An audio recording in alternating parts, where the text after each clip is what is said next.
चलिए आगे हम लोग बढ़ेंगे, एग्जाम्पल नंबर 7 डिस्कस करेंगे।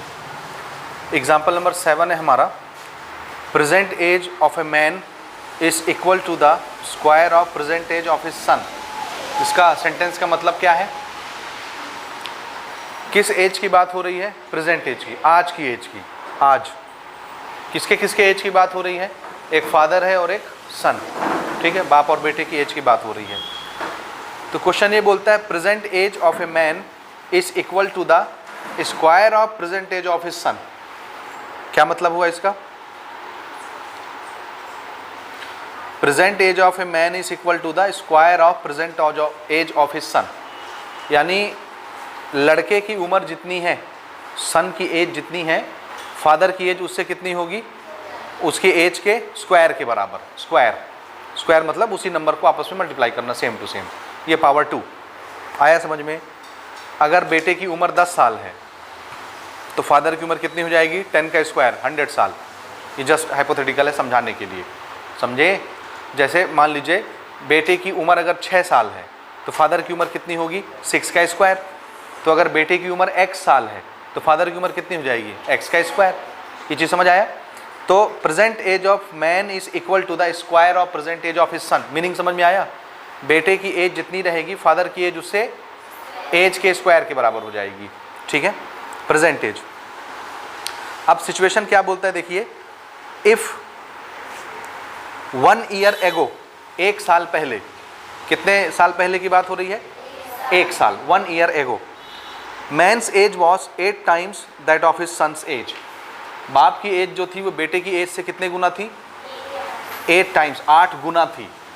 कब? आज की बात नहीं हो रही, आज से 1 साल पुरानी बात हो रही है। तो 1 साल पहले जाने के लिए हमको क्या करना पड़ेगा? दोनों की एज में 1-1 साल घटा देंगे तो 1 साल पहले हम चले जाएंगे। उस समय बेटे की और फादर की जो भी एज बनेगी उसमें क्वेश्चन ये बोलता है कि फादर की एज बेटे की एज से कितने गुना थी? 8 टाइम्स, 8 गुना थी। आया समझ में? अब हमसे पूछा जा रहा है find the present age of both, दोनों का प्रेजेंट एज बताइए, प्रेजेंट एज, ठीक है। स्टार्ट करें। तो पहले सिचुएशन से अगर हमको बेटे की एज पता चल जाए तो फादर की एज क्या हो जाएगी? बेटे की एज के स्क्वायर के बराबर। आया समझ में? तो अगर मैं बेटे की एज x मान लेता हूं तो फादर की एज क्या हो जाएगी? x square. क्लियर? चलिए यहां से स्टार्ट करते हैं। लेट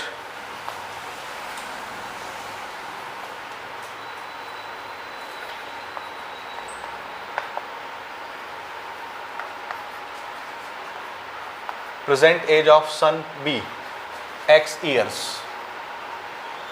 हम मान लेते हैं कि सन की एज जो है वो कितनी है? x साल की है। तो प्रेजेंट एज ऑफ फादर कितना हो जाएगा?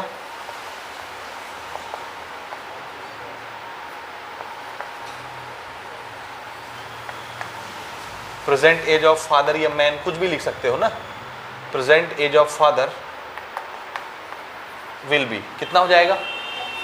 x square year, x square years.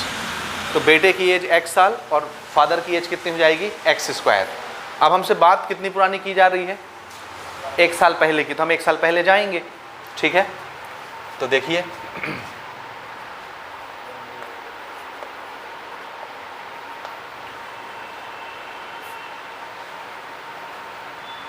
1 year एगो, 1 साल पहले। क्या होगा 1 साल पहले? दोनों की एज लिख लें 1 साल पुरानी। सन्स एज और यहां लिख लेते हैं फादर्स एज। 1 साल पुरानी दोनों की उम्र। बताइए सन अगर आज x साल का है तो 1 साल पहले कितने साल का रहा होगा? x minus 1। तो ये हो गया x माइनस 1 ईयर। आता है समझ में? फादर की आज की एज है x स्क्वायर, तो 1 साल पहले x स्क्वायर माइनस 1, 1 साल घटा देंगे हम, तो ये हो जाएगा x स्क्वायर माइनस 1 ईयर्स। अब क्वेश्चन के अनुसार, अकॉर्डिंग टू क्वेश्चन ये बोलता है, यहां पर ध्यान से देखिए मैं लिख रहा हूं दोनों की एज। ये तो इसमें पहचानिए कौन सी एज किसकी है। ये किसकी एज है? सन की, 1 साल पुरानी। आज की प्रेजेंट एज नहीं, प्रेजेंट एज ये है। ये जो एज मैं लिख रहा हूँ ये कौन सी लिख रहा हूँ? 1 साल पुरानी एज। तो 1 साल पुरानी बेटे की एज, 1 साल पुरानी फादर की एज, और क्वेश्चन क्या बोलता है 1 साल पहले फादर की एज बेटे की एज से 8 टाइम्स थी। तो ये 1 साल पुरानी एज है, मतलब फादर की एज 8 गुना हो गई थी, ये 8 गुना है फादर की एज। तो अगर मैं बेटे की एज को भी 8 गुना कर दूं, दोनों क्या हो जाएंगे, बराबर। तो हमने सन की एज को भी 8 टाइम किया, दोनों बराबर हो गए। समझे, आया समझ, श्योर, ठीक। अब हम इसको मल्टीप्लाई करके ब्रैकेट ओपन करके इसको क्वाड्रेटिक इक्वेशन बनाएंगे। चलिए शुरू करते हैं। 8 multiplied by x, 8 multiplied by 1 8, this is only x square minus 1। इन दोनों को उठा के मैं उस तरफ ले जा रहा हूँ, ले जाऊँ, क्योंकि एक्स स्क्वायर पॉजिटिव उस तरफ है।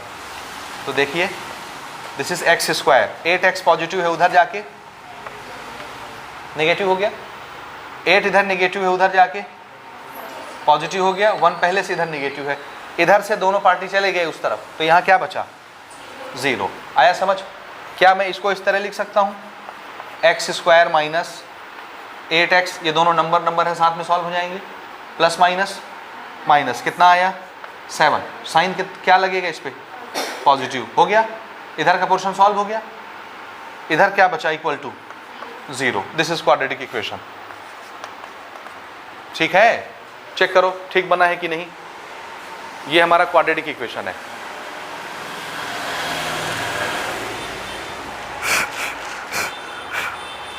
हो गया, ठीक है, आगे बढ़े। अब इसको हमको सॉल्व करना है। देखिए what is our target, 1 multiplied bye 7, target is 7। दो नंबर हमको सोचना है जिसको मल्टीप्लाई करने में 7 आए, प्लस माइनस करने में 8 आए, 7 और 1। आया समझ, 7 1 जा 7 हो जाएगा, और 7 में 1 जोड़ोगे तो 8 हो जाएगा। तो दो नंबर कौन से हुए, 7 1। शुरू करें। एक्स स्क्वायर माइनस, पहला नंबर है 7 और दूसरा नंबर है 1। तो मैं यहाँ पे किसको लिख लूँ, पहले 1x लिख लूँ, क्योंकि 7 के पास 7 लिखूँ तो ज़्यादा अच्छा रहेगा, कॉमन निकालते बनेगा। सो दिस इज़ 1x, और क्या लिखना है 7x। ठीक है, दोनों को जोड़ना है, इसलिए एक माइनस साइन यूज़ हो चुका था, तो यहाँ कौन सा साइन यूज़ किया, माइनस, माइनस माइनस प्लस, तभी दोनों जुड़ के 8 बनेंगे। और अगला है प्लस 7 इक्वल टू 0। समझ में आ रहा है, आया ये प्लस 7 इधर लिख दिया बाद में, और ये दो नंबर हमने इसके लिए सोचे, स्प्लिट किया है इसको। अब यहाँ पे आपको कॉमन देखना है, यहाँ पे आपको कॉमन देखना है। दोनों में क्या कॉमन है, x, एक x बचेगा -1, माइनस साइन कॉमन लीजिए, दोनों में 7 है, x -1। चेक करो ठीक जा रहे हैं। देखिए देखिए, ये समझ में आ रहा है, दोनों जगह 7 है, 7 कॉमन, प्लस माइनस है तो माइनस कॉमन ले लो, तो अंदर माइनस बचेगा। 7 निकल गया तो x बचा, 7 निकल गया तो 1 बचा। यहाँ पे 7 × 1 होगा, ये 7 चला गया बाहर तो 1 बचेगा। ठीक है, अब दोनों डब्बे में क्या चीज़ कॉमन है, x -1, तो यहाँ क्या रह जाएगा x, और इस तरफ क्या बचेगा, सिर्फ 7। बारी बारी से दोनों को इक्वल टू 0 कर देते हैं।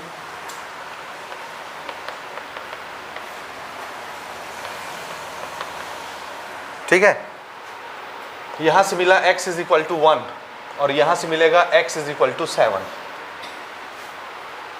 ठीक है, x की दो वैल्यू आएगी, लेकिन क्या दोनों वैल्यू एक्सेप्टेबल है या नहीं है, तो आंसर है अगर हमारे कंडीशन को ये फुलफिल करेंगे तो दोनों एक्सेप्टेबल होंगे, और अगर नहीं करेंगे तो जो नहीं करेगा वो फेल हो जाएगा, उसको रिजेक्ट कर देंगे हम। तो जरा चेक करिए, x आपने किसको माना था, what is x, present age of son. ठीक है, तो अगर मैं बेटे की एज को 1 ईयर मान लेता हूँ, 1 साल का बेटा है, तो फादर की एज क्या हो जाएगी, x का स्क्वायर, और x कितना माना है 1, तो 1 का स्क्वायर क्या होगा 1।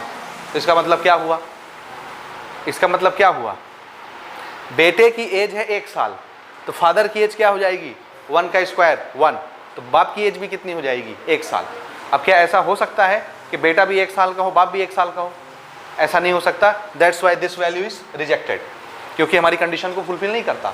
तो फिर इसको चेक करिए, अगर बेटे की एज 7 ईयर है तो फादर की एज कितनी हो जाएगी 7 का स्क्वायर 49। हो सकता है कि नहीं जी, बेटा 7 साल का तो बाप 49 साल का, 49 ईयर का, ऐसा होता है, इसलिए ये वैल्यू एक्सेप्टेबल है। ठीक है, हाँ, therefore son's present age 7 year, therefore fathers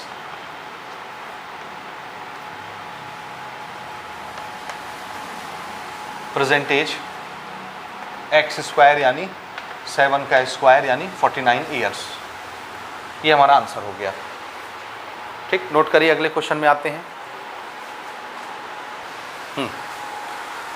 next हम लेते हैं एग्जाम्पल नंबर 8। हमारा क्वेश्चन है perimeter of a rectangular field is 82 metre.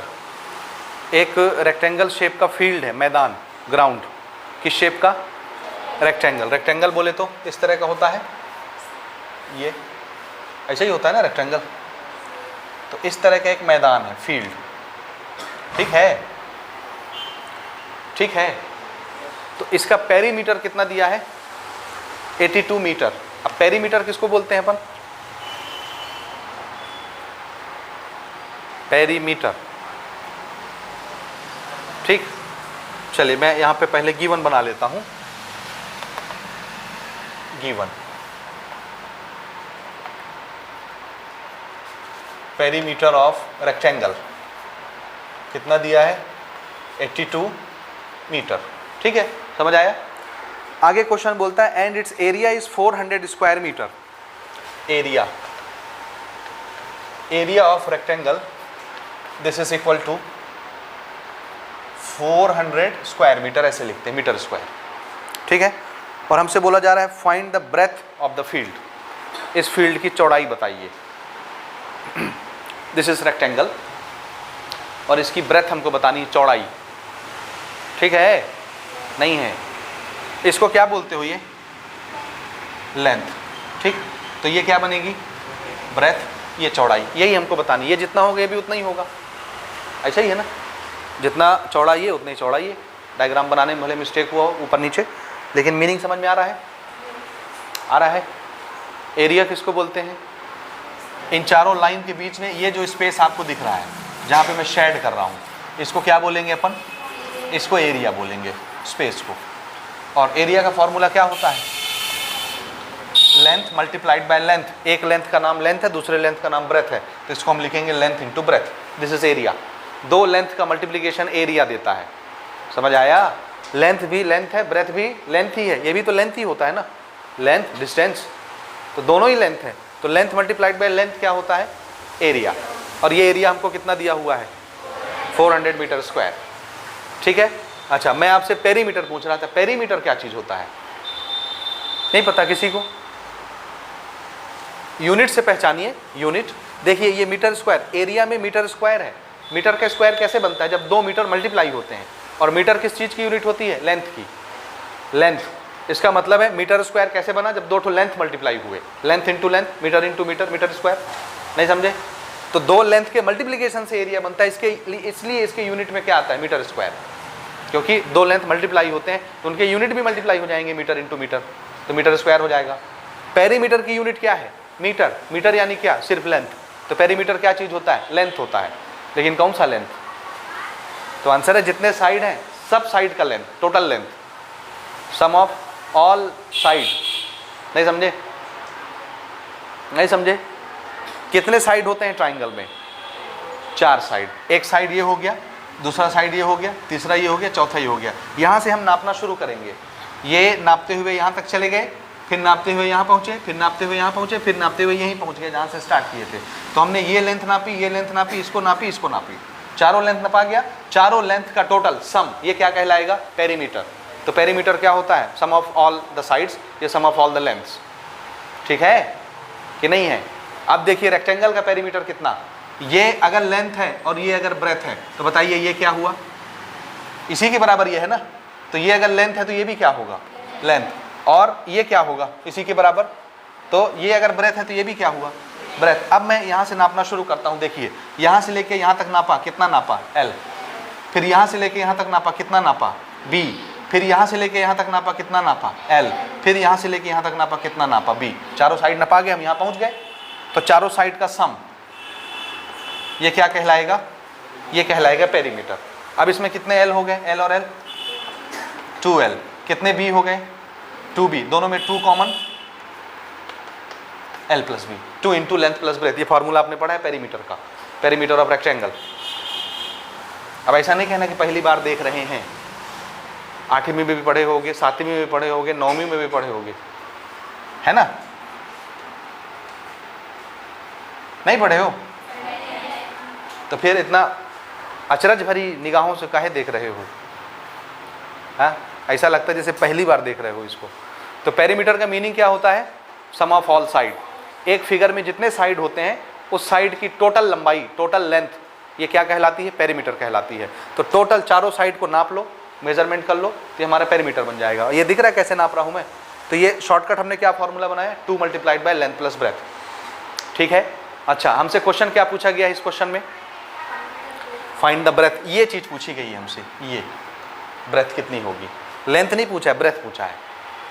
ठीक है, तो ब्रेथ पूछा है तो ब्रेथ को हम कुछ मान लेते हैं। चलिए, जो चीज गायब रहती है उसी को कुछ मानते हैं। Let breadth of rectangle be, क्या मान लें? x metre. क्या मान लिया हमने? बोलो ना।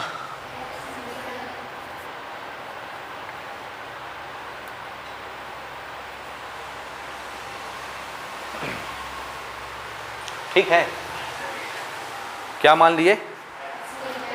x metre. ठीक,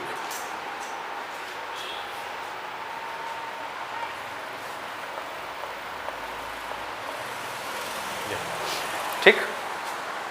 तो ब्रेथ हमने x मीटर मान लिया है ना, और हमको पेरीमीटर दिया है और क्या दिया है?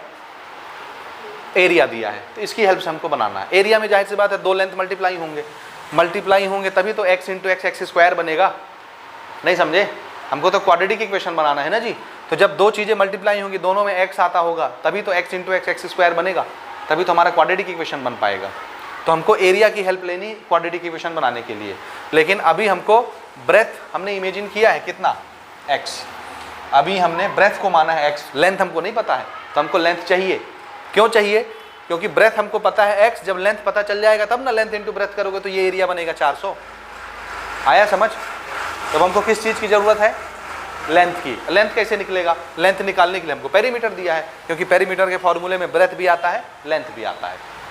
आया समझ? और पेरीमीटर दिया भी है T2। तो कहाँ से स्टार्ट करना है? पेरीमीटर से। वहाँ से क्या निकलेगा? ब्रेथ हमने मान लिया x, तो समझो वो निकल गया। ब्रेथ पता है x है, बचा क्या? लेंथ बचा। अब लेंथ जब तक नहीं मिल जाता तब तक आप ब्रेथ के साथ मल्टीप्लाई नहीं कर सकते, तब तक एरिया नहीं बनेगा ये 400। तो हमको लेंथ चाहिए। लेंथ निकालने के लिए उसने क्या दिया है सिचुएशन? पेरीमीटर। पेरीमीटर के फॉर्मूले में लेंथ आता है। ब्रेथ की जगह में x पुट करेंगे, पेरीमीटर दिया ही है 82, लेंथ बस अननोन बचेगी, यहाँ से लेंथ निकल जाएगा। तो लेंथ निकल जाएगा, ब्रेथ हमने मान रखा है x, दोनों कहाँ पुट कर देंगे? एरिया के फॉर्मूले में। तो यहाँ से हमारा क्वाड्रेटिक इक्वेशन बन जाएगा। नहीं सोच पा रहे? दूर की नहीं सोच पा रहे है ना? चलिए नज़दीक की सोचते हैं। हमको क्या दिया हुआ है? ठीक है, ब्रेथ हमने x मान लिया। अब देखिए, नाउ स्टार्ट करते हैं पेरीमीटर से। Perimeter of rectangle, this is equal to 82 metre. कितना दिया हुआ है पेरीमीटर? 82। और पेरीमीटर का फॉर्मूला क्या होता है? देखिए, डायरेक्ट यूज कर लूं मैं पेरीमीटर का formula. 2 into length plus breadth is equal to 82 metre. Clear? अब इसमें से ब्रेथ हमने क्या मान लिया है? x। यहाँ x रख देते हैं, तो ये क्या बन जाएगा? 2 into L plus x is equal to 82 बना। अब इस इक्वेशन को देखो, इसमें गायब क्या है? सिर्फ लेंथ, और ये एक इक्वेशन है। एक अननोन क्वांटिटी, एक इक्वेशन। लेंथ निकल जाएगा, यहाँ से l की वैल्यू निकालो। कैसे निकालेंगे? देखो, इस पूरे के साथ 2 मल्टीप्लाई में, तो पहले 2 को उधर भेजो, क्योंकि सिर्फ l बचाना है हमको, l निकालना है। तो 2 मल्टीप्लाई में उधर जाएगा, ये 2 डिवाइड में आ गया। यहाँ क्या बचा? l plus x. अब यहाँ हमको क्या निकालना है? l निकालना है कि x निकालना है? l ना, तो x को उधर भेज देंगे। x इधर प्लस में उधर जाएगा, माइनस में पहुँच जाएगा। जरा बताइए, ये कट के कितना बचेगा?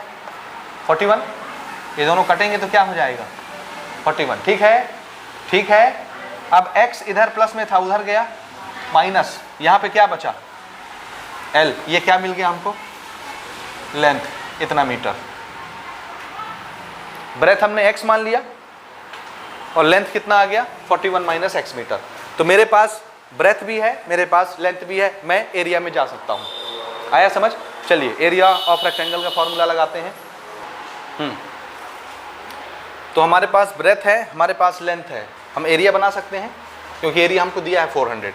तो यहाँ से हम लिखते हैं एरिया ऑफ रेक्टेंगल कितना दिया है 400 मीटर स्क्वायर, और एरिया का फॉर्मूला क्या होता है length into breadth, this is equal to 400।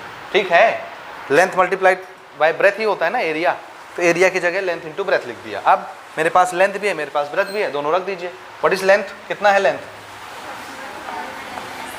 41 minus x, multiply में ब्रेथ, ब्रेथ कितना माने हम x, तो ये मल्टीप्लाई में x इज इक्वल टू 400। आया समझ, इसको मल्टीप्लाई करेंगे क्वाड्रेटिक इक्वेशन बनेगा 41 मल्टीप्लाइड बाय x, हाँ x मल्टीप्लाइड बाय x।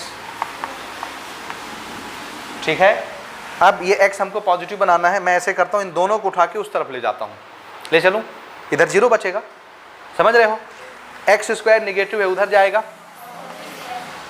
ये उस तरफ जाके पॉजिटिव हो गया, 41x पॉजिटिव है उधर जाएगा निगेटिव, ये उधर जाकर के निगेटिव हो गया।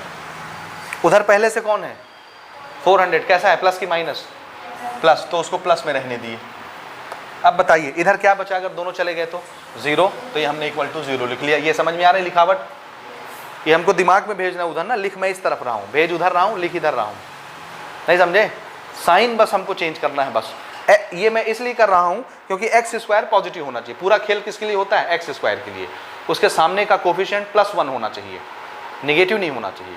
ठीक है, हो गया ये, this is our quadratic equation. अब what is our target 1 multiplied by 400, what is target 400। दो नंबर सोचिए जिसको मल्टीप्लाई करें 400 आए, प्लस माइनस करने में 41 आए। ऐसे कौन से नंबर हैं जिनको मल्टीप्लाई करने में 400 बनता हो और प्लस और माइनस करने में 41 बनता हो, 41। तुरंत एलसीएम निकालो 400 का, अगर आप नहीं सोच पा रहे तो फैक्टराइज करिए।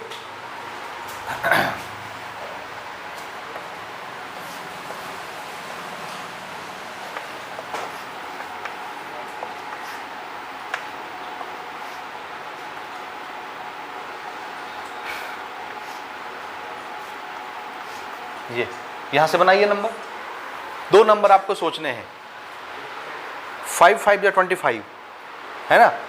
अगर मैं ये 25 लेता हूँ, ध्यान से देखना, दिस इज 25, 2 दूनी 4 दूनी 8 दूनी 16, इसको मिला के कितना हो गया 16, और ये 25, चेक करिए।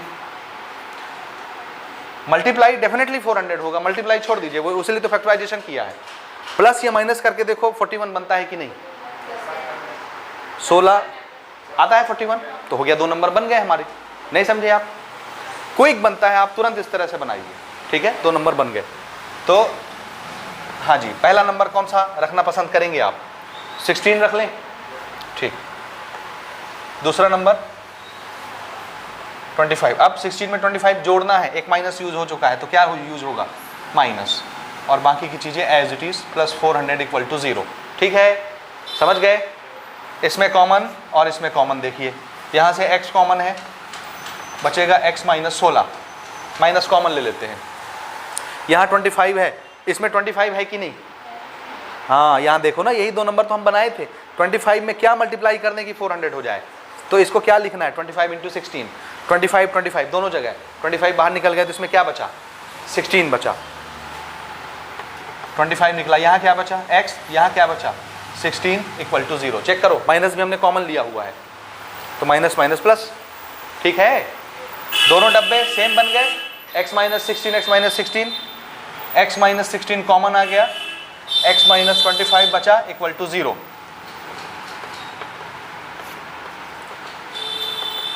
हाँ, तो एक वैल्यू हमको मिल गई 16 और दूसरी वैल्यू हमको मिल गई 25।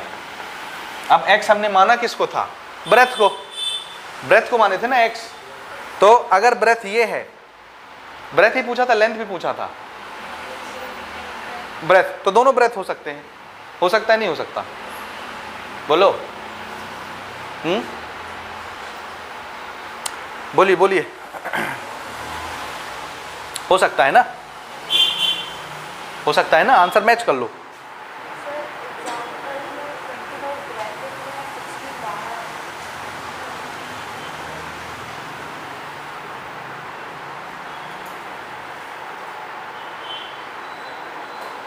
हो गया ये, हाँ क्या कहे, है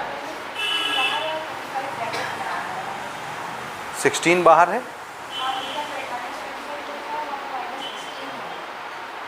उससे क्या फ़र्क पड़ गया? आप उसका सॉल्यूशन देख रही हैं, मत देखिए। उन्होंने यहाँ पहले 25 लिखा होगा, यहाँ 16 लिखा होगा, समझ आया? इसलिए उनके डब्बे के अंदर 25 होगा और बाहर में 16 होगा। तो आप ऐसे भी लिख सकती हैं, वैसे भी लिख सकते हो, तो हमारी मर्जी, जैसे लिखना चाहें वैसे लिखें। हो गया जी, करेक्ट है। तो दोनों हम ट्रीट कर सकते हैं। If this is breadth, then what will be the length? Length length length 41 minus breadth. तो 41 से 16 घटाइए, कितना बचेगा? 41 में 16 घटाइए। अगर मैं ब्रेथ 16 मानता हूं तो लेंथ कितना होगा? 41 माइनस 16, तो 16 घटाओ, कितना आया? 25। और अगर मैं ब्रेथ 25 मानता हूं तो 41 माइनस 25 लेंथ कितना हो जाएगा? 16। तो इसमें एक लेंथ है, दूसरा ब्रेथ है, खत्म कहानी। नहीं समझे? वन इज लेंथ, या हम ऐसे मान लेते हैं breadth is equal to 16, therefore length is equal to 25, या ब्रेथ इज इक्वल टू 25 तो लेंथ इज इक्वल टू 16। दोनों एक्सेप्टेबल है। क्लियर है? नहीं समझे?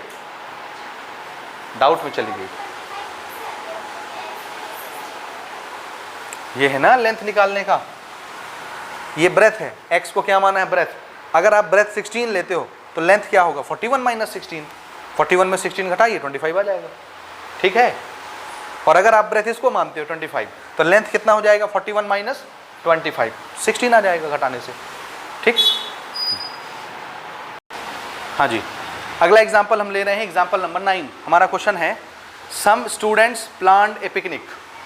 यही सेम क्वेश्चन आपको एक्सरसाइज में मिलेगा। अगला एक्सरसाइज जो आएगा पिकनिक वाला क्वेश्चन, और इंपॉर्टेंट है, पूछा जाता है परीक्षा में। Question number 11। तो एग्जाम्पल को भी मार्क करके रखोगे, एक्सरसाइज को भी मार्क करके रखोगे। ये ऐसे सवाल हैं जो परीक्षा में पूछने योग्य सवाल हैं, पूछे जा सकते हैं बोर्ड परीक्षा में, ठीक है। तो इनको अच्छे से प्रैक्टिस करनी है आपको। तो हमारा क्वेश्चन है एग्जाम्पल नंबर 9 का, some students plan a picnic. जैसे हम लोग भी पिकनिक जाने का प्रोग्राम नहीं बनाते, तो पहले हम लोग टीम बनाते हैं, 2 लोग 4 लोग 10 लोग सब मिलते हैं, इकट्ठा होते हैं, फिर प्लानिंग होती है कि भैया पिकनिक चलना है, कहाँ चलना है, जगह का डिसाइड करते हैं कि उस जगह जाएंगे। फिर मेनू डिसाइड होता है कि क्या क्या बनेगा, बिरयानी बनेगी कि रायता बनेगा कि वेज बनेगा कि नॉन वेज बनेगा कि मंचूरियन बनेगा, ऐसे ही होता है ना। मेनू डिसाइड हुआ, उसके बाद फिर पैसा डिसाइड होता है कि भैया इतना इतना रुपया सबको लगेगा, क्योंकि सब लोग जा रहे हो, सब खाओगे तो सब बराबर बराबर चंदा दोगे। ऐसे ही होता है ना भाई, हम लोग तो जाते हैं तो ऐसे ही होता है। और हमारी पिकनिक में तो हम ही ज़्यादातर जो है फंसे रहते हैं, तो हम ही स्पॉन्सर करते हैं सारी चीज़ें। अब आप लोग पता नहीं कैसे करते होगे, चंदा वंदा करके जाओगे।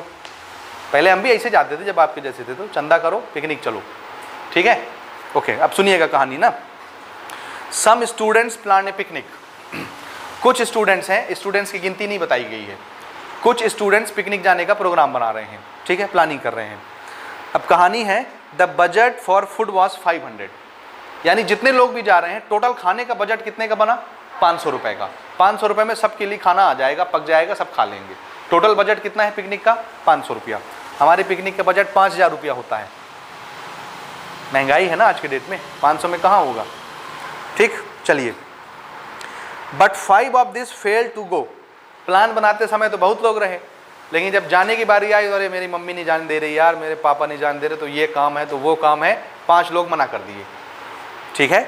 But 5 of this fail to go, 5 लोगों ने जाने से इनकार कर दिया, नहीं गए पिकनिक, ठीक है। एंड दस the cost of food for each member increase by 5 rupees. हाँ, आगे है how many student attend the picnic, ठीक है। तो हमसे क्या बोला जा रहा है, जैसे जस्ट फॉर रेफरेंस मैं आपको समझाता हूँ। मान लो एग्जाम्पल से समझाऊंगा, ज़्यादा अच्छे से समझ में आएगा, है ना। जैसे आप लोग 10 लोग मिलकर तैयार हुए पिकनिक जाने के लिए। कितने लोग? 10 लोग। ध्यान से समझना, 10 स्टूडेंट, ठीक है, पिकनिक जाने वाले, ये प्लान बना रहे हैं। ये क्या कर रहे हैं? प्लानिंग।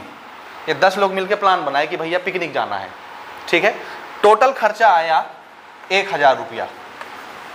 ये क्या है? टोटल खर्चा पिकनिक का 1000 रुपया लगेगा। तो अब बताओ, अगर 1000 रुपया खाने का बजट है और जाने वाले 10 लोग हैं, तो कितना कितना रुपया सब लोग दोगे?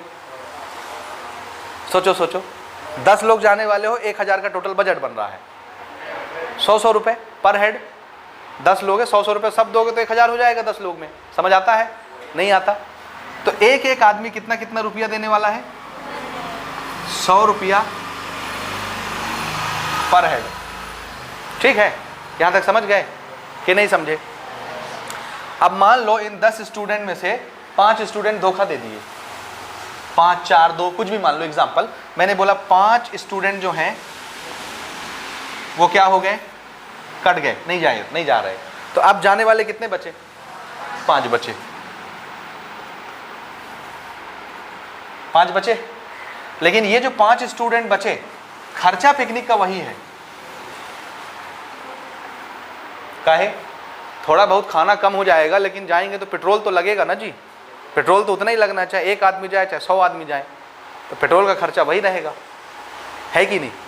तेल मसाला उतना ही लगेगा, भले 2-4 लोग कम हो गए तो थोड़ा कम लगेगा, लेकिन लगेगा तो उतना ही, मोटा मोटा अंदाज, इसलिए खर्चा उतना ही रहेगा।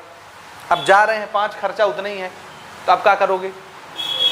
आप सोचिए। अब 5 लोगों को मिलके 1000 देना है, क्योंकि पिकनिक का खर्चा यही है। समझ आया?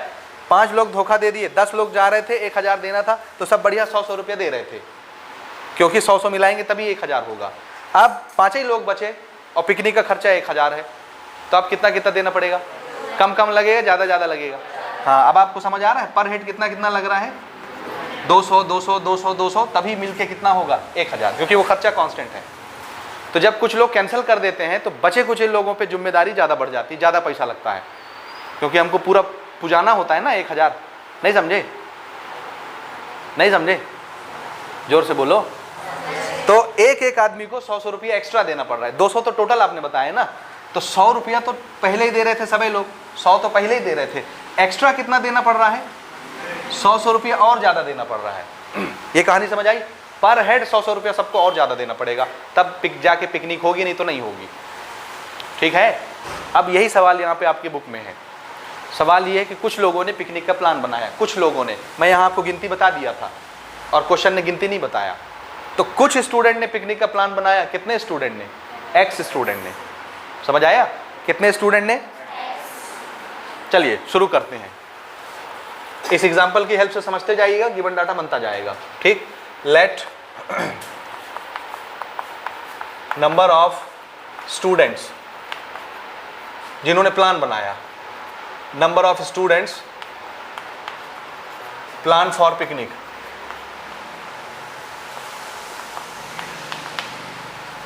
कितने हैं? X। ठीक है? X स्टूडेंट ने क्या किया? प्लान बनाया पिकनिक का, कि पिकनिक जाना है। ठीक है? टोटल बजट कितना है फूड का? हाँ, तो यहां हम लिख लेते हैं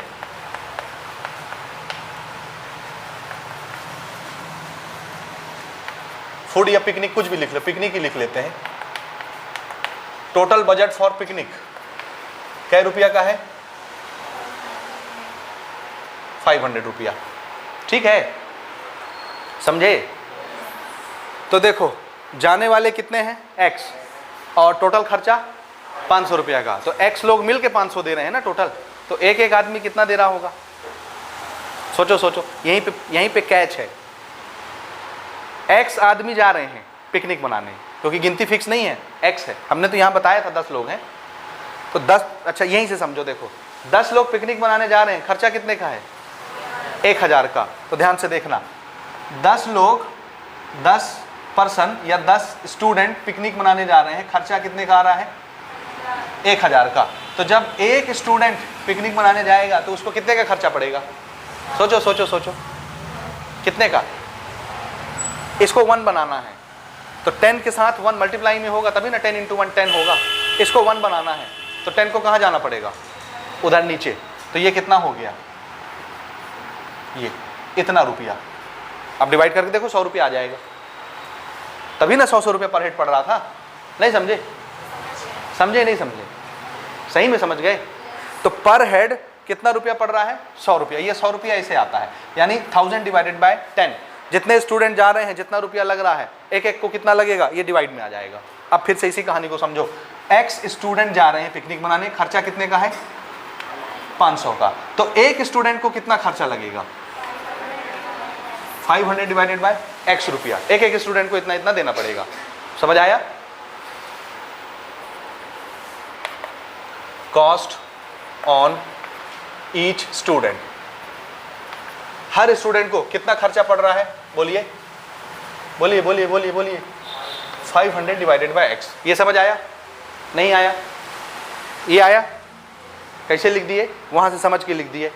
अब जिसको नहीं समझ में आया पूछ लीजिए कैसे आ गया 500 अपॉन x। पूछिए पूछिए पूछिए, किसको नहीं आया समझ में? शर्म लगता होगा पूछने में, है ना? आ रहा है समझ में? 10 लोग जा रहे हैं, 1000 लग रहा है, तो 1 लोग जाएंगे तो कितना लगेगा? 10,000 डिवाइडेड बाय 10, है ना? x लोग जा रहे हैं, 500 लग रहा है, तो 1 लोग जाएंगे तो कितना लगेगा?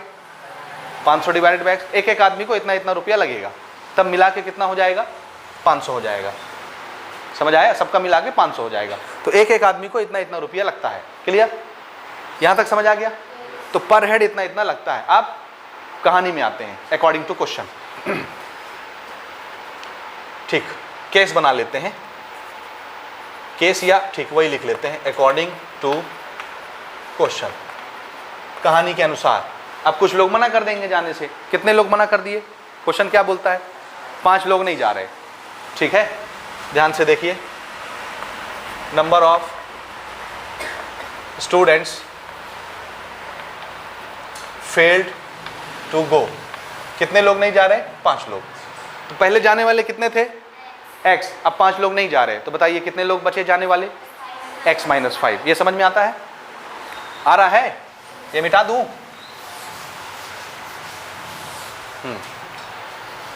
Therefore, number of students attend picnic, यानी जाने वालों की संख्या, बोलिए कितनी हो गई? जाने वालों की संख्या, पहले जाने वाले x थे, 5 लोग मना कर दिए, तो कितने बच गए जाने वाले? x - 5। इतने स्टूडेंट पिकनिक जा रहे हैं। समझे? नहीं समझे? अब नंबर ऑफ स्टूडेंट इतने हो गए, x - 5। उसको भूल जाइए, पुराना केस, पुराना केस भूल जाइए। जाने वाले कितने बचे? x - 5। बजट कितने का है खाने का? फिर से लिख रहा हूं ना, टोटल बजट ऑफ पिकनिक कितना है? बजट अभी भी वही रहेगा, 500 रुपये का बजट है। अब देखिए, ये 500 रुपया कितने लोग मिलके देने वाले हैं? x - 5 लोग। ठीक है, इतने ही ना बचे हैं, तब यही लोग 500 देंगे, तो एक एक को कितना देना पड़ेगा? 500 अपॉन x - 5। Very good. ये समझ आया आपको? नहीं आया? नहीं आया? बोलिए किसको नहीं आया? ये सेम सिनारियो यहां लिखा हुआ है। x लोग जाने वाले थे, टोटल खर्चा था 500, तो एक एक आदमी कितना देगा? 500 अपॉन x। अब जाने वाले हैं x - 5, टोटल खर्चा है 500, तो एक एक आदमी को कितना देना पड़ेगा? 500 डिवाइडेड बाय x - 5। वैसे ही लगा के देख लो, नहीं समझे? देखो, 10 लोग जाने वाले थे, खर्चा था 1000, तो एक आदमी को कितना पड़ेगा? 1000 डिवाइडेड बाय 10। x लोग जाने वाले थे, खर्चा था 500, तो एक आदमी को कितना खर्चा लगेगा? 500 अपॉन x। अब जाने वाले कितने हैं? x - 5 स्टूडेंट्स, और खर्चा कितना है अभी भी? 500। तो एक स्टूडेंट को कितना कितना खर्चा पड़ेगा? 500 डिवाइडेड बाय x - 5। इतना इतना खर्चा पड़ेगा। आया समझ? तो इस बात को फिर से यहाँ पे हम लिख लेते हैं, कॉस्ट ऑन ईच स्टूडेंट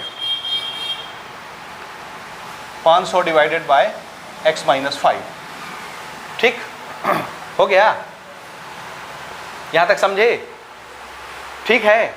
अब 2 केस हमारे सामने हैं, देखिए, एक है ये केस और दूसरा है ये केस। दोनों को पहचानो कि क्या है। ये क्या चीज है? ये पैसा है, रुपया, जो एक एक आदमी को देना है। कब? जब सब जा रहे थे पिकनिक। जब सब जा रहे थे पिकनिक तो इतना इतना देना था।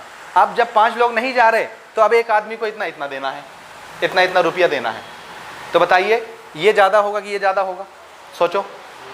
अभी हम सब एग्जाम्पल में डिस्कस कर चुके हैं, ये पैसा ज़्यादा पड़ेगा कि ये पैसा ज़्यादा पड़ेगा? इसमें 5 लोग नहीं जा रहे, तो जो बचेंगे उनको ज़्यादा देना पड़ेगा, तो ये इससे ज़्यादा पैसा है ना ज़्यादा? अब ध्यान से समझना, फिर से मैं एक बार लिखता हूँ, अकॉर्डिंग टू क्वेश्चन। ठीक है, मैं दोनों पैसा लिखता हूँ, पर हेड, सिंगल सिंगल, कितना कितना देना है। एक हमने लिखा 500 डिवाइडेड बाय x, और एक हमने लिखा 500 डिवाइडेड बाय x - 5। ये हो गया। ये कौन सा पैसा था? जो एक एक आदमी को देना है, एक एक स्टूडेंट को देना है, पर हेड। कब? जब सब लोग जा रहे थे तब। और ये कौन सा पैसा है जो एक एक स्टूडेंट को देना है जब 5 लोग नहीं जा रहे तब? तो जाहिर सी बात है ये ज़्यादा पैसा होगा, ये कम पैसा होगा। नहीं समझे? ये ज़्यादा पैसा देना पड़ रहा होगा पर हेड को और ये कम पैसा हो, क्योंकि सब जा रहे थे तो कम कम देंगे, जब कुछ लोग नहीं जाएंगे तो बचे कुछ लोगों को ज़्यादा देना पड़ेगा। और क्वेश्चन क्या बोलता है? जब 5 लोग नहीं जाते तो हर आदमी को कितना कितना ज़्यादा देना पड़ता है? पढ़िए पढ़िए, कितना कितना? 5 रुपया ज़्यादा देना पड़ता है। इसका मतलब है जब 5 लोग नहीं जा रहे तो ये हर आदमी को इतना रुपया देना पड़ता है। तो ये इससे कितना ज़्यादा होगा? 5 रुपया ज़्यादा होगा। नहीं समझे? ये पहले जब सब जा रहे थे तब एक एक आदमी को इतना रुपया लगता था, कम कम। जब 5 लोग मना कर दिए तो एक एक आदमी को इतना रुपया लग रहा है। और क्वेश्चन क्या बोलता है? जब 5 लोग नहीं जाते तो एक एक आदमी को कितना कितना ज़्यादा देना पड़ता है? 5 रुपया ज़्यादा देना पड़ता है। तो इससे ये वाला रुपया कितना ज़्यादा होगा? 5 रुपया ज़्यादा। तो अगर मैं इसमें भी 5 रुपया ज़्यादा कर दूँ, दोनों क्या हो जाएंगे? बराबर। और ये बोलो किसको नहीं समझ आया? बोलिए बोलिए, नहीं आया? नहीं आया है? नहीं आया? अरे यार गजब कर दिया। ये देख पुराना एग्जाम्पल याद कर। पहले एक एक आदमी को कितना देना पड़ रहा था? 100 रुपया। मैंने जो 1000 का एग्जाम्पल लिया था, 100 रुपया पड़ रहा था एक एक आदमी को। फिर जब 5 लोग मना कर दिए तब एक एक आदमी को कितना पड़ रहा था? एक एक आदमी को कितना पड़ रहा था? 200 रुपया। और सवाल ये था, मैंने आपको निकाल के दिखाया था कि जब 5 लोग मना कर देते हैं तो हर आदमी को कितना कितना रुपया ज़्यादा देना पड़ता है? 100 रुपया ज़्यादा देना पड़ता है। तो जाहिर सी बात है अब जब 5 लोग नहीं जा रहे तो बचे कुचे लोग जो दे रहे होंगे वो 100 ज़्यादा दे रहे होंगे। ये पहले 100 कम दे रहे थे, 100 ज़्यादा दे रहे हैं दूसरे केस में।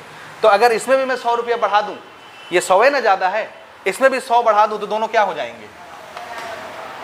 दोनों बराबर हो गए। ये भी 200 हो गया, वो भी 200 हो गया। अब यहाँ से समझिए, जब सब लोग जा रहे थे तो एक एक आदमी को इतना रुपया लग रहा था, ठीक है।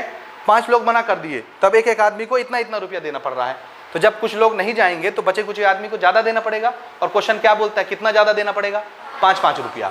तो जाहिर सी बात है इससे ये वाला पैसा कितना ज़्यादा होगा? 5 रुपया ज़्यादा।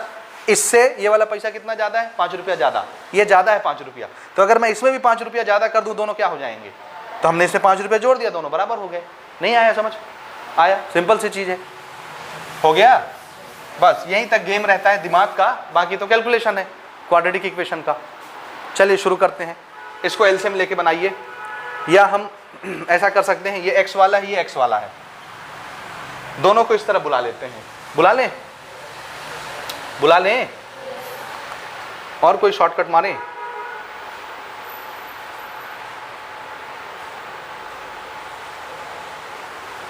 ठीक है, मैं ऐसे बनाता हूं। इसको मैं उधर ले जा रहा हूं ना, देखते हैं क्या बनता है। इधर क्या बचा? 500 डिवाइडेड बाय x माइनस 5। ये वाला फ्रैक्शन x वाला है तो इसको x वाले के पास भेज रहा हूँ। उधर जाके ये निगेटिव हो गया। समझ आया? इसको हम एलसीएम लेके सॉल्व करेंगे। इधर बना लें हम। देखिए 5 इज इक्वल टू, दोनों में 500 न्यूमरेटर में है, कॉमन ले लूँ न्यूमरेटर से 500 ले लूँ। क्या बचेगा बोलिए? 1 अपॉन, और यहाँ क्या बचेगा? 1 अपॉन x। चेक करो ये समझ में आता है आपको कि नहीं? 500 न्यूमरेटर से कॉमन ले लिए, दोनों जगह था, ठीक है। इसको उधर काहे को भेज दिया हूँ, इसको इधर काहे नहीं बुलाया? मेरी मर्जी, ठीक है। ये इसमें x है डिनोमिनेटर में, इसमें भी x है, तो x वाला x वाले के पास होना चाहिए। आप चाहे इसको बुला लो चाहे इसको उधर भेज दो, एक ही चीज़ है, कैसे भी बना सकते हो, ठीक है। अब इसको एलसीएम लेके हम सॉल्व करते हैं। 500 इधर 5 है ना, और छोटा इसको कर देना, देखना मजा आएगा, ध्यान से समझना। एलसीएम कितना हो जाएगा? x माइनस 5 और x, ठीक है। x माइनस 5 से इसको डिवाइड करना है, इसको डिवाइड करना है x माइनस 5 से। तो ऐसा इमेजिन करो x माइनस 5 यहाँ नीचे लिखा हुआ है इसके, तो क्या होगा? x माइनस 5 कट जाएगा। आंसर क्या आया? x। आंसर आया x डिवाइड करने में, तो x का मल्टीप्लाई 1 के साथ, x ये वाला माइनस, x से डिवाइड करना है इसको, तो इमेजिन करो x यहाँ नीचे लिखा हुआ है, x x कैंसिल। आंसर क्या बचा? x minus 5 multiplied by 1। लेकिन ब्रैकेट में लिखना है। पूछो काहे लिख रहे हो ब्रैकेट में? पूछो काहे लिख रहे हो ब्रैकेट में? पूछो ना। इसलिए लिख रहे हैं क्योंकि इसमें एक से ज़्यादा टर्म है और सामने माइनस है। जब एक से ज़्यादा टर्म आपको लिखना हो और सामने माइनस हो तो उसको ब्रैकेट में लिखते हैं, क्योंकि माइनस सबके साइन चेंज करता है। एक ही ठो नंबर होता, एक ठो टर्म होता तो ब्रैकेट लगाने की जरूरत नहीं, तो वैसे ही माइनस हो जाता वो, ठीक है। हाँ, आप देखो एक होशियारी वो दिखा रहे हैं हम छोटा करने के लिए। इस 5 को मैं उधर भेजता हूँ, कैसे भेजूंगा? आपको लगेगा 5 तो अकेला कैसे चला जाएगा, प्लस में जाएगा माइनस में जाएगा, कैसे जाएगा? ऐसा ही है ना। तो यहाँ देखिए ये 500 इस पूरे डब्बे के साथ कैसा है, मल्टीप्लाई में, प्लस में, माइनस में, मल्टीप्लाई में है। ये 5 इधर आएगा तो ये प्लस में उधर जाके कैसा हो जाएगा, प्लस में है उधर जाके कैसा हो जाएगा, माइनस में। वो आपको लगता है, मैं इसको दूसरे नज़रिए से देखता हूँ। देखिए दिस इज 5 मल्टीप्लाइड बाय 1, सोच सकता हूँ कि नहीं सोच सकता? 5 मल्टीप्लाइड बाय 1 है ये, तो अब ये मल्टीप्लाई में है 1 के साथ। अगर मैं 5 को उधर भेजूँ तो कहाँ जाएगा, डिवाइड में। यहाँ क्या बचेगा, 1। समझ आया? नहीं समझ आया तो दूसरे रास्ते हैं मेरे पास, आ रहा हो तो आगे बढ़ूँ, आ रहा है। तो अगर मैं 5 को उधर भेज दूँ, यहाँ क्या बचेगा, तो 5 किधर पहुँच जाएगा, डिवाइड में पहुँच गया। और इधर क्या बचा, इसको हम सॉल्व कर लेते हैं। x minus plus minus minus x, minus minus plus, ठीक है। इसको मल्टीप्लाई करिए, x multiplied by x, x square, x multiplied by 5, 5x हो गया। ये तो कटेगा, ये कट के कितना हो जाएगा, 100 होगा, 100, ठीक है। अब देखो ये छोटा होता जा रहा है ना, ये x से ये x कटेगा, खत्म x। तो यहाँ अंदर सिर्फ क्या बचा, 5 मल्टीप्लाइड बाय 100, कितना, जोर से बोलिए। न्यूमरेटर में 500, डिनोमिनेटर में, और इधर क्या है, सिर्फ 1। अब क्या होगा, ये चीज इधर आ जाएगी क्रॉस मल्टीप्लाई होने 1 से, क्योंकि 1/1 ना सोचोगे इसको, ये फ्रैक्शन तो ये भी फ्रैक्शन, ऐसे ना सोचते हैं, फ्रैक्शन बराबर फ्रैक्शन होता है। तो ये डिनोमिनेटर यहाँ आ जाएगा 1 से मल्टीप्लाई होने। तो जब ये पूरी चीज 1 से मल्टीप्लाई होगी तो यही रह जाएगी, 1 से मल्टीप्लाई होगी वही नंबर रहता है ना। और ये 1 इस 500 से मल्टीप्लाई होगा तो ये 500 रह जाएगा। अब इस 500 को भी इस पार बुला लीजिए, उधर प्लस में इधर आएगा माइनस, क्या बचा, उधर 0। ये क्या बन गया अपना, हाँ अभी बना है क्वाड्रेटिक इक्वेशन। क्या बना है, ठीक है, नहीं समझे? हाँ जी, ध्यान से समझना, बढ़िया ब्रांडेड क्वेश्चन है, इसीलिए परीक्षा में आने के चांसेस रहते हैं इसके, ठीक है। यही कंफ्यूजन होता है, एक आदमी का पैसा, कौन ज़्यादा कौन कम, ये सोचना है आपको।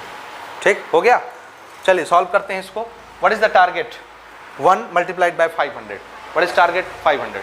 दो नंबर सोचिए जिसको मल्टीप्लाई करने में 500 आए और प्लस और माइनस करने में 5 आए, प्लस या माइनस करने में 5 आए और मल्टीप्लाई करने में 500 आए। कौन सा ऐसा नंबर है जिसको मल्टीप्लाई करने से 500 बनता है और प्लस माइनस करने में सिर्फ 5 बनता है? सोचो, आप लोग निकाल के बताओगे मुझे।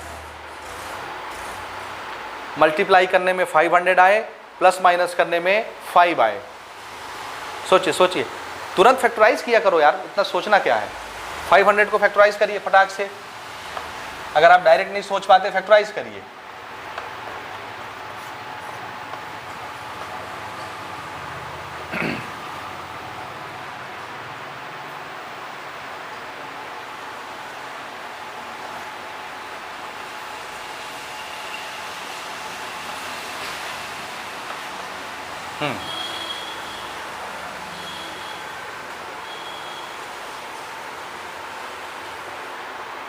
ये देखो, ए 5 × 5 और 5 2 जा 10 2 जा 20, दोनों का मल्टीप्लिकेशन 500 होगा, फिक्स है। और 25 में 20 गया 5, 2 नंबर हो गए। 25 में 20 घटाओगे कितना बचेगा, हो गया। ऐसे सोचते हैं। हाँ जी, पहला नंबर कौन सा लिख लिया जाए, कोई सा, 25 लिख लेता हूँ और दूसरा 20 लिख लेता हूँ। तो मुझे 25 में 20 घटाना है कि जोड़ना है? 25 में 20 घटाने से 5 आएगा कि जोड़ने से 5 आएगा? तो घटाने के लिए यहाँ कौन सा साइन यूज करना, जबकि एक माइनस यूज हो चुका है, प्लस। अब आप यहाँ कॉमन देखिए, यहाँ कॉमन देखिए, दोनों में कॉमन क्या है, x माइनस 25, ठीक है। हाँ जी, इन दोनों में कॉमन क्या है, देखिए, this is 20, this could be written as 20 multiplied by 25, लिख सकते हैं, यही ना है 20 मल्टीप्लाइड बाय 25 500। तो इसको क्या इमेजिन करना है, क्या लिखा हुआ है, 20 मल्टीप्लाइड बाय 25, 20 20 कॉमन, यहाँ x बचा, यहाँ क्या बचेगा 25। दोनों डब्बे एक जैसे होने चाहिए। अब दोनों डब्बे में कॉमन क्या है x माइनस 25, तो बचेगा क्या x प्लस 20। दोनों को बारी बारी इक्वल टू 0, एक मिल गया x इक्वल टू 25 और एक मिला x is equal to minus 20। x माने किसको थे, x क्या था नंबर ऑफ स्टूडेंट जो प्लान बनाए थे पिकनिक जाने के लिए, और ये x है माइनस 20। तो क्या स्टूडेंट की संख्या माइनस में हो सकती है, माइनस 20 स्टूडेंट नहीं होता ना, तो नंबर ऑफ स्टूडेंट नेगेटिव नहीं होता, तो इसलिए ये क्या हो जाएगा reject, fail.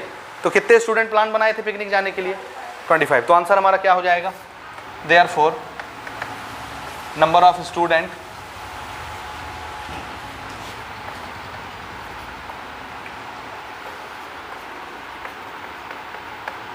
Plan for picnic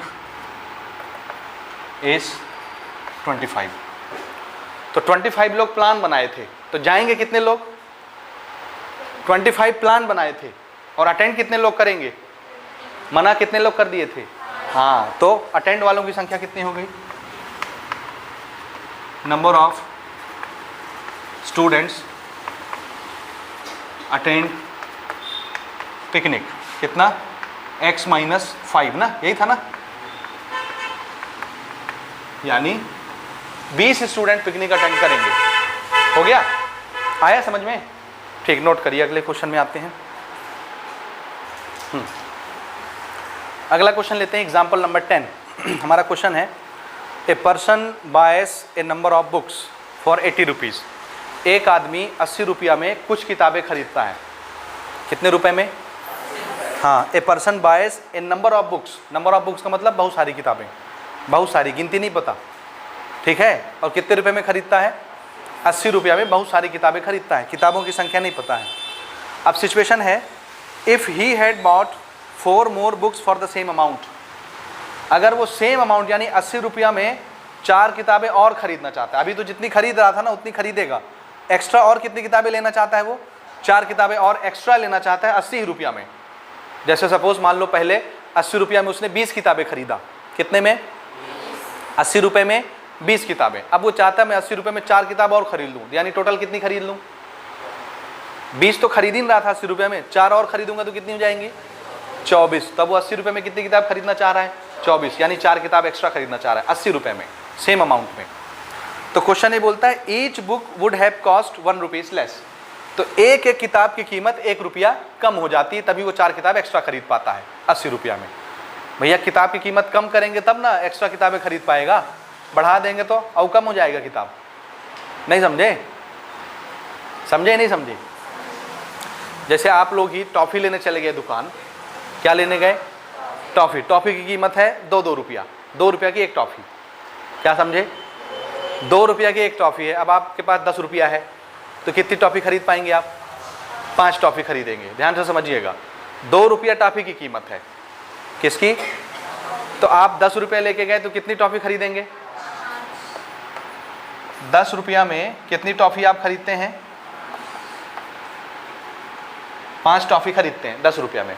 क्यों, क्योंकि एक एक टॉफ़ी की कीमत कितनी है 2 रुपया टॉफ़ी की कीमत है 2 रुपया। अब हम दुकानदार के हाथ पांव जोड़ते हैं, भैया ऐसा करो 1 रुपया टॉफ़ी लगा लो, क्या लगा लो 1 रुपया टॉफ़ी लगा लो, ताकि मैं 5 टॉफ़ी और ख़रीद लूँ आपसे, मेरे पास पैसा उतना ही है 80 रुपया 10 रुपया। कहानी समझ में आ रही है, नहीं समझे।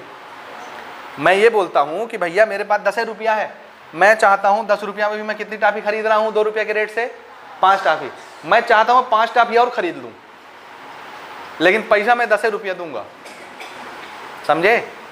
तो फिर दुकानदार को क्या करना पड़ेगा, अपनी टॉफ़ी की कीमत कितना कम करना पड़ेगा 1 रुपया कम। तो उसने अपनी टॉफ़ी की कीमत ना 1 रुपया कम कर दिया। तो पहले 2 रुपया की टॉफ़ी थी, कितने की 2 रुपया, अब टॉफ़ी की कीमत कितनी हो गई 1 रुपया। अब बताइए मैं 10 रुपया में कितनी टॉफ़ी खरीदूंगा, 5 टॉफ़ी एक्स्ट्रा खरीद लिया, समझे।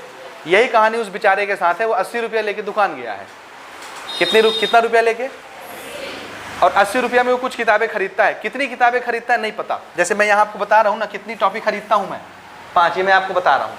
लेकिन क्वेश्चन नहीं बता रहा कि कितनी बुक खरीद रहा है वो, तो हम क्या मान लेंगे, कितना बुक खरीद रहा है, x। तो देखिए, let number of books bought, bought यानी खरीदना, या बाय लिख लो जो आपको समझ में आता हो, इंग्लिश समझ गए। Number of books be bought, be bought लिखना चाहिए, बी बाय लिख लो या बॉट, समझ में आ रहा है, कुछ भी लिखो, मीनिंग से मतलब है। Number of books be buy या बॉट, कितना x, कितनी किताबें खरीदना है हमको, x किताबें, और x किताबों की कीमत कितनी देनी है हमको, टोटल कितना रुपए लेके गए हैं। हाँ, तो जितनी किताबें आ रही हैं उसी की कीमत 80 रुपया होगी ना। तो x किताबें खरीद रहा हूं मैं, जैसे मैं 5 टॉफी खरीद रहा हूं, तो 5 टॉफी की कीमत कितनी, 10 रुपया। तो मैं x किताबें खरीद रहा हूं, तो x किताबों की कीमत कितनी, 80 रुपया। Therefore cost of x books कितना हो जाएगा, कितना, 80 रुपया। x किताबों की कीमत कितनी है, 80 रुपया, समझ आया। अब क्वेश्चन ये बोलता है कि देखो भैया 80 रुपया में x किताबें आप खरीद रहे हो, तो ये बता सकते हो कि एक एक किताब कितने की पड़ेगी, नहीं बता पाओगे। फिर से 5 टॉफी खरीद रहे हो 10 रुपया का, तो बता सकते हो एक एक टॉफी कितने की पड़ेगी। 5 टॉफी खरीद रहे हो 10 रुपया का, तो एक एक टॉफी कितने की पड़ेगी, कितने की। इसको 5 × 1 नहीं इमेजिन करना, 1 बनाना है तो 5 उधर जाएगा, कहाँ पहुँचेगा, तो कितना रुपया, हाँ 2 रुपया। एक एक टॉफी की कीमत कितनी, और ये निकल कैसे रहा है, x बुक की कीमत 80 रुपया, तो एक बुक की कीमत, x बुक की कीमत 80 रुपया, तो एक बुक की कीमत 80/x रुपया। ये नहीं आता आपके भेजे में, यूनिटरी मेथड है, नहीं आता, तो दुकानदार ठग डालेगा आप लोग को, जाओगे तो आप कैलकुलेटर नहीं कर पाओगे, हाथ ही में गिनते रह जाओगे कितना कितना का दे दिया, बेवकूफ़ बन जाओगे। ये सीखो जी, ये छोटी छोटी चीज़ें हैं, है ना, है ना। तो x किताबें 80 रुपया की आती हैं, तो एक किताब कितने रुपया का आएगा, 80/x रुपया का। Cost of 1 book, this is equal to 80/x। हो गया, यहां तक हो गया। अच्छा, अब दूसरे केस में वो क्या बोलता है कि भैया हमको 4 किताबें और खरीदनी है। अभी कितनी किताबें ले रहा था, x, 4 किताबें और लेगा, तो टोटल कितनी किताबें लेना चाह रहा है, x+4। देखिए ना, यहाँ पर मैं बनाता हूँ बढ़िया से, number of books he bought मोर, कितना, 4 किताबें एक्स्ट्रा लेना चाहता है, तो टोटल कितनी बुक लेना चाहता है। Therefore number of books he want to buy, कितना, x+4। नहीं समझ आया ये, वो बोलता है मैं 4 किताब और लेना चाहता हूं, तो पहले x ले ही रहा था, 4 और लेगा तो कितनी किताबें हो गई, लेकिन कीमत कितनी है अभी भी, कॉस्ट ऑफ x+4 बुक्स 80 रुपया, अभी भी कीमत 80 रुपया है। तो बताइए x+4 किताबें अगर 80 रुपया की आती हैं, तो एक किताब कितने रुपया की आएगी,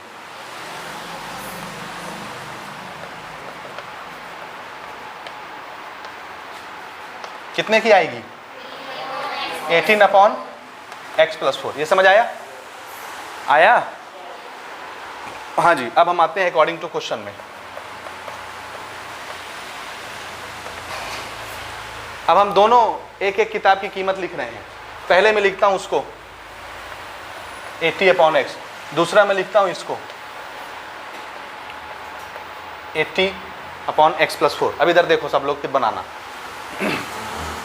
ये दोनों मैंने कौन सी कीमत लिखी है, एक एक किताब की कीमत। पहले जब वो x किताबें लेता था तब एक किताब की कीमत इतनी होती थी, 1 बुक का कॉस्ट, और जब वो 4 किताब और ख़रीद रहा है उतने रुपया में, तब एक किताब की कीमत कितनी है, 80/x+4।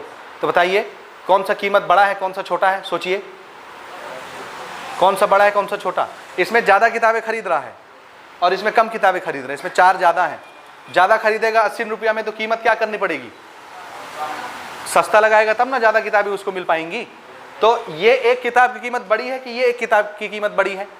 कौन सी बड़ी है? ये वाला बड़ा है कि ये वाला बड़ा है? हाँ, यहाँ से पूछा ना, ये बड़ा है कि ये बड़ा है? ये बड़ा है कि ये बड़ा है? और अभी आपके दिमाग में नहीं जा रहा है ना। एग्जाम्पल दे के भी समझाएं फिर भी नहीं समझ आ रहा। 80/x, जी हाँ ये बड़ा है जी। कितना रुपया? क्वेश्चन क्या बोलता है, पढ़िए, कि अगर उसको 4 किताबें और खरीदनी है तो एक एक किताब की कीमत क्या हो जाती है? 1 रुपया कम हो जाती है। पढ़िए, किताब में लिखा है, बुक में। अगर उसको 4 किताबें 80 रुपया में ही खरीदनी है, 4 किताबें और एक्स्ट्रा, एक्स तो ले ही रहा था, 4 और किताबें अगर वो खरीदना चाहता है सेम अमाउंट में, तो एक एक किताब की कीमत क्या करनी पड़ती है? 1 रुपया कम करनी पड़ती है। 1 रुपया कम, तो ये है एक किताब की कीमत जब वो 4 किताबें और एक्स्ट्रा लेता है। तो इस कीमत में क्या किया होगा दुकानदार?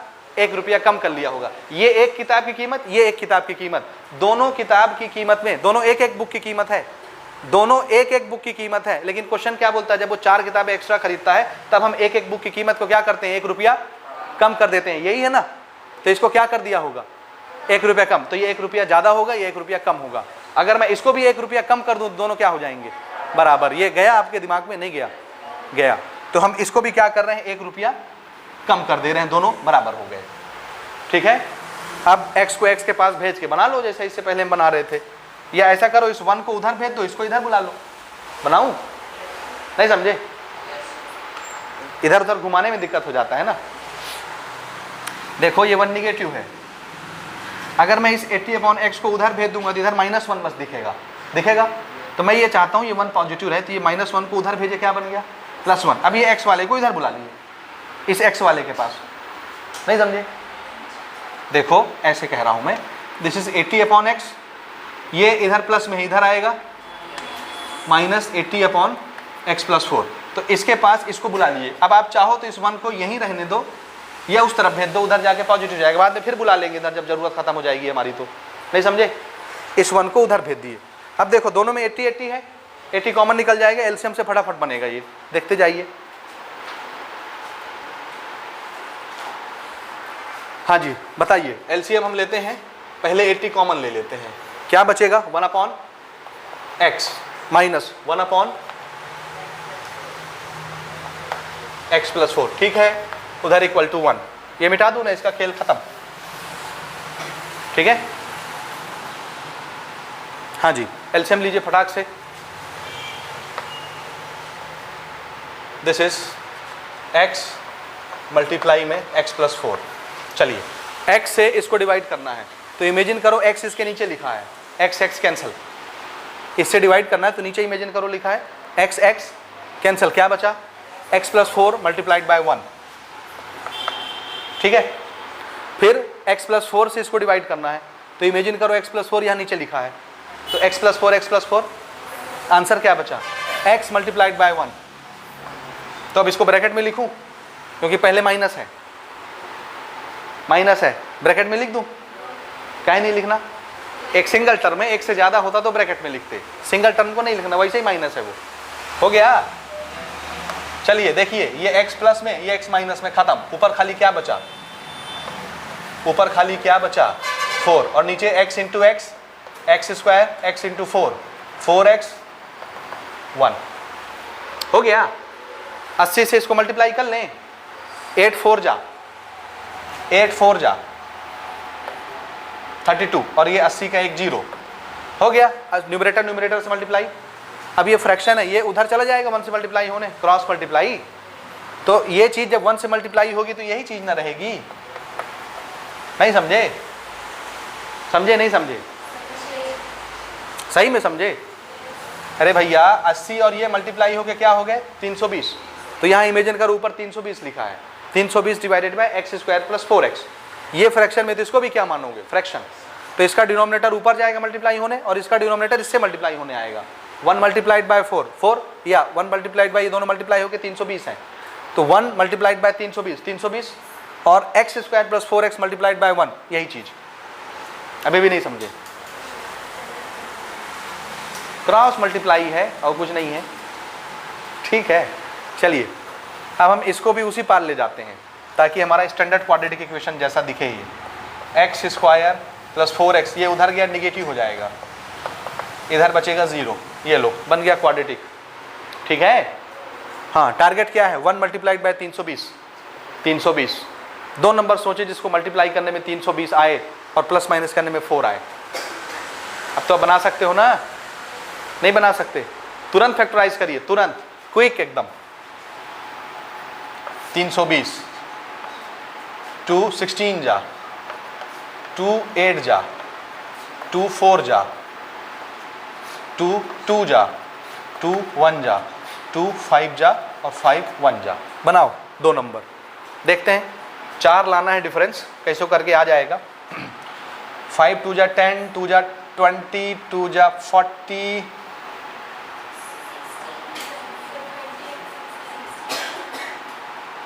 अच्छा इसको 2 दूनी 4 दूनी 8 दूनी 16, ठीक है ये 16 बना लिए, और 5 दूनी 10 दूनी 20, इसको 20 बना लिए। गुड, मेरे से पहले बना लिए, बधाई के पात्र हो। हैं ये 20 में से 16 जाएगा 4 आ जाएगा, और 20 मल्टीप्लाइड बाय 16 32 होता है। शुरू करें। हाँ जी, पहला नंबर हम लिख लेते हैं 20x और दूसरा लिख लेते हैं 16x। माइनस करना है, ऑलरेडी प्लस है तो यहाँ माइनस यूज करेंगे हम। Minus 320 equal to 0। इसमें कॉमन खोजो, इसमें कॉमन खोजो, तो यहाँ तो कॉमन x मिलेगा, x प्लस 20, और यहाँ पे 16 मिल जाएगा कॉमन, x प्लस 20। अब ये नहीं बोलना इसमें हमको डाउट है कहाँ से 20 आ गया, बोलो ना, डाउट है ना कहाँ से 20 आ गया, है ना। हाँ मैं जानता था। 320 को क्या लिखना है जी, 20 मल्टीप्लाइड बाय 16, तो ये 20 इंटू 16 नहीं है, 16 कॉमन निकल गया, तो इसमें 20 नहीं बचा।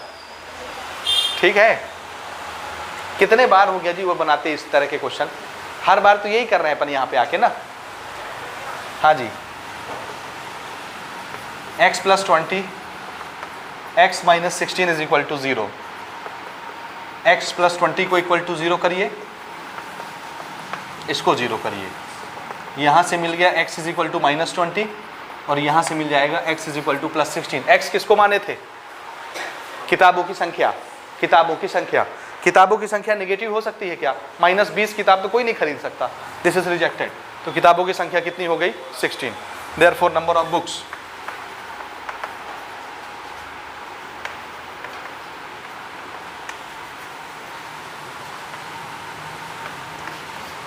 This is answer. हो गया। तो एग्जाम्पल नंबर 10 पर आकर के हमारे एग्जाम्पल के क्वेश्चन यहाँ पर खत्म होते हैं अगले एक्सरसाइज के लिए, यानी एप्लीकेशन बेस्ड क्वेश्चन खत्म होते हैं। अभी एग्जाम्पल खत्म नहीं हुआ, अभी एग्जाम्पल खत्म नहीं हुआ। अभी कौन से एग्जाम्पल खत्म हुए, जो अभी हम एप्लीकेशन पढ़ रहे थे। ठीक है, अब हम एक दूसरी टेक्निक सीखेंगे क्वाड्रेटिक इक्वेशन को सॉल्व करने के लिए, उस पर बेस्ड एग्जाम्पल हमको बनाने हैं, उसके बाद फिर एक्सरसाइज पे हम आएंगे।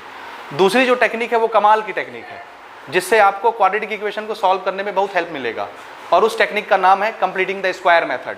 क्या नाम है, कंप्लीटिंग द स्क्वायर मेथड। तो उस मेथड को हम सीखेंगे कि किस तरह से क्वाड्रेटिक इक्वेशन सॉल्व किया जाता है। यहाँ देख रहे हैं आपको जब भी क्वाड्रेटिक इक्वेशन बनता है मिडिल टर्म को क्या करना पड़ता है, स्प्लिट, और इसमें बहुत परेशानी होती है, नहीं समझ आता तो फैक्टराइजेशन करना पड़ता है, 2 नंबर बनाने पड़ते हैं। लेकिन वो जो टेक्निक हम सीखेंगे वो जैसा बच्चा होगा, बिलो एवरेज बच्चा, एवरेज बच्चा, बढ़िया बच्चा, हर बच्चा उसको बड़े मजे से बनाएगा। ठीक है, और उस मेथड को भी अगर नहीं बनेगा तो उसके बाद जो हम मेथड सीखेंगे वो तो हर तरह का बच्चा बना लेगा आराम से, वो तो बच्चों का खेल है। ठीक है, समझ गए बच्चों, किसका खेल है, बच्चों का खेल है, वो होगा फॉर्मूला मेथड। तो क्वाड्रेटिक इक्वेशन सॉल्व करने के लिए हमको 3 मेथड सीखना है। एक आप सीख चुके मिडिल टर्म स्प्लिटिंग, एक हम अगली क्लास में सीखेंगे कंप्लीटिंग द स्क्वायर मेथड, और एक फिर एक्सरसाइज खत्म करने के बाद अगली क्लास में सीखेंगे कौन सा, फॉर्मूला मेथड। ठीक है, तो चलिए इसको यहीं पे रोकते हैं, अगली क्लास में मुलाकात होगी आपसे।